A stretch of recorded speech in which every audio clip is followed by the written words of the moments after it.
Hi everyone, my name is Jim Vessella, lead producer on Command & Conquer 3 Kane's Wrath. Today we're going to talk about our new single-player campaign. So our main goal with the campaign in Kane's Wrath was to answer some of the questions that players have had over the years.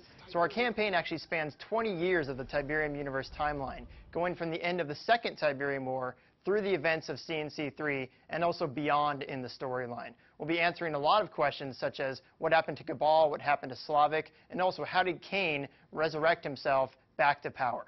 So we had two razors when creating the single-player campaign. First off, does it enhance the fiction? This means that for every objective, every mission, every character that you're interacting with, does it really give more depth to the Tiberium universe?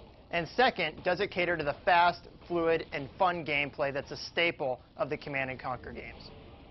One of the key differences in the Kane's Wrath campaign is that you'll have a lot more variety in terms of the armies that you're going to encounter. You'll get to use your two Nod sub-factions, the Black Hand and the Marked of Kane, to fight your battles, and you'll also be fighting against some of those GDI and Skrin sub-factions like the Steel Talons and Zocom. So this is a great way to spice up the different missions so that you're always playing against something new and that every mission is a new experience. Many of the sub-faction designs were derived directly from fan input. So our Steel Talons is really our Tiberian Sun core sub-faction. We actually added in the Titan and the Wolverine, which are old fan favorite units, into that sub-faction. So when you're playing in that Act 1 of the campaign, it really feels like you're living in the Tiberian Sun universe.